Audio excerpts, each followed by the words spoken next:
now, and word tonight from the Vatican that Pope Francis is in critical condition after a respiratory crisis. Let's get right to ABC's Marcus Moore in Rome tonight. And Marcus, what more are you learning about the Pope's condition?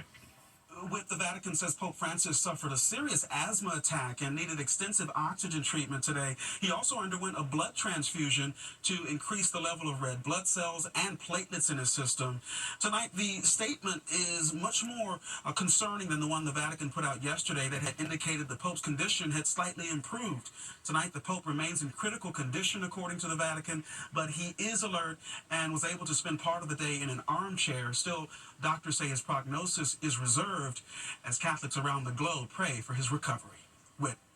Yeah, concerning update today. Okay, Marcus Moore, thank you. We move to politics now, and President Trump speaking publicly for the first time since that Pentagon purge. The president appearing at the Conservative Political Action Conference a short time ago, touting his efforts to cut waste from the federal government during his first month back in office. Here's ABC's senior White House correspondent, Selena Wang. Tonight, President Trump taking a victory lap, touting his federal firing spree to a crowd of supporters gathered at the Conservative Political Action Conference. I've ended all of the so-called diversity, equity, and inclusion programs across the entire federal government and the private sector, and notified every single government DEI officer that their job has been deleted. They're gone. They're fired. You're fired. Get out. You're fired. Praising Elon Musk's campaign to slash government spending and ongoing purge, eliminating thousands of jobs across more than a dozen federal agencies. And Elon is doing a great job. He's doing a great job.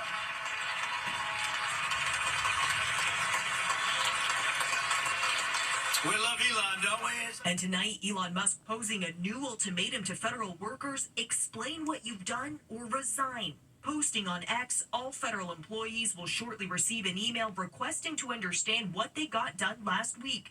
Failure to respond will be taken as a resignation. Musk giving no details about the criteria or who will judge the responses. ABC News has reached out to the White House for clarification. Trump believes his actions are popular. And we must be doing something right because we've got the highest poll numbers that I've ever had. But polls show voters are concerned. A Washington Post Ipsos poll shows 53% of Americans disapprove of what Trump has done since taking office. 57% said Trump has gone beyond his authority as president, and only 34% approve of how Musk has handled his role. Republican lawmakers starting to feel the heat. Angry Americans across the country, from Georgia to Kansas, are pushing back. We are all freaking pissed off about this. You're going to hear it and feel it. In the district near Atlanta, Republican Congressman Rich McCormick facing tough questions. The people would like to know what you, congressmen, and your fellow congressmen are going to do to rein in the megalomaniac in the White House. And overnight, President Trump firing the nation's top military leadership, ousting General C.Q. Brown as chairman of the Joint Chiefs of Staff, the nation's top military officer, alongside several other senior leaders. Brown, a four-star fighter pilot, has come under fire as Trump aims to rid the military of leaders who support diversity, equity, and inclusion efforts, as Brown and some of the others who were fired had done. Senior White House correspondent Selena Wang joining us now. And Selena, federal employees are already starting to receive those emails that Elon Musk referenced. That's right, Whit. Sources tell us that the email asks employees to list 5 bullet points of what they've accomplished in the last week, and it says the deadline to respond is Monday night. Now, the White House says that the agencies will determine the next steps, but still no answers on who will be reading and judging those emails. Whit. That major shakeup continues. Selena, thank you. Now to the tense negotiations between the U.S. and Ukraine over its war with Russia. The Trump administration demanding access to Ukraine's valuable natural resources as payment for military aid. And tonight, new details about a counter-proposal from Ukraine. ABC's Patrick Reevell reports from Kyiv tonight. Tonight, President Zelensky under intense pressure, not just from Vladimir Putin, but President Trump. As the war in Ukraine approaches its 3rd anniversary, Ukraine and the US are locked in tense negotiations over a deal that would give the US access to Ukraine's valuable resources. The latest draft would require Ukraine to pay $500 billion to the US, paid for by taking 50% of revenues from much of Ukraine's natural resources forever, including oil and gas, as well as ports and other infrastructure. Trump saying it's back pay for the billions in military aid sent to Ukraine. We're going to get our money back because it's not fair. It's just not fair. The US sent an estimated $119 billion in aid to Ukraine since 2022. The amount Trump is asking for is 5 times more. Zelensky first suggested a rare earths deal, but so far he is refusing to sign because the agreement promises no security guarantees in return. Many Ukrainians outraged by the deal, feeling it extorts their stricken country. A senior Ukrainian official has told us tonight that Ukraine has proposed to pay the US $100 billion, but that same official telling us that President Zelensky will never sign a deal that, quote, robs the country without providing any security guarantees. With Patrick Reevell, thank you. And tune into This Week tomorrow morning. Martha Raddatz talks with Senate Democrat Jack Reed and House Republican Mike Lawler about the Trump administration's push on Ukraine and dramatic cuts to the government workforce. We turn now to the Middle East, and Hamas released back here in the U.S. a report that the Justice Department is investigating United Healthcare's billing practices for Medicare. It comes during a tumultuous period for one of the nation's largest health insurers, including the murder of its CEO. The suspect in that case, Luigi Mangione, appearing in court on Friday. United Healthcare is now offering buyouts and facing potential layoffs, and stock shares have fallen more than 20% over the last 3 months. Here's ABC's Morgan Norwood.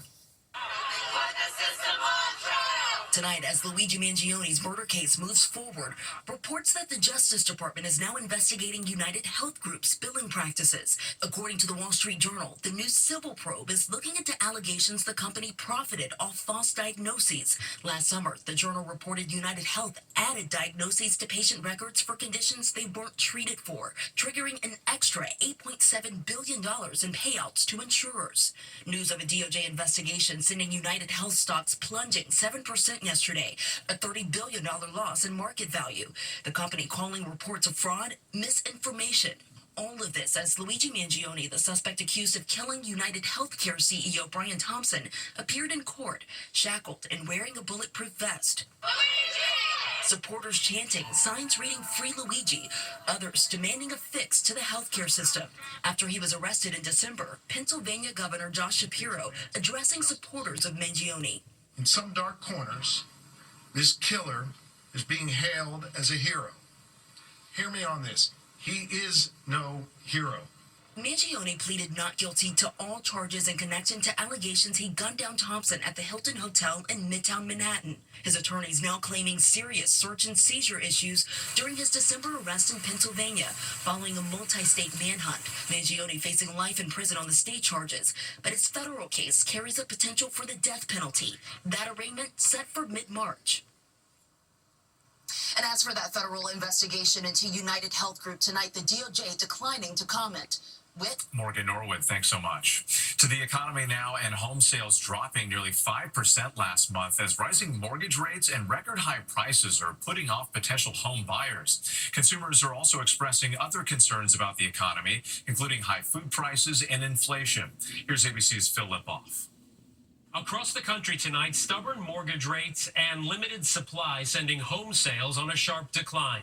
According to the National Association of Realtors, sales of previously owned homes fell nearly 5%. The average home for sale in the last month spent 41 days on the market. That's the longest period since January of 2020. Inventory so lean, it's putting pressure on many Americans' wallet, with the average price of a home at an all-time high for January. The slump in the housing market comes as confidence in the economy is fading.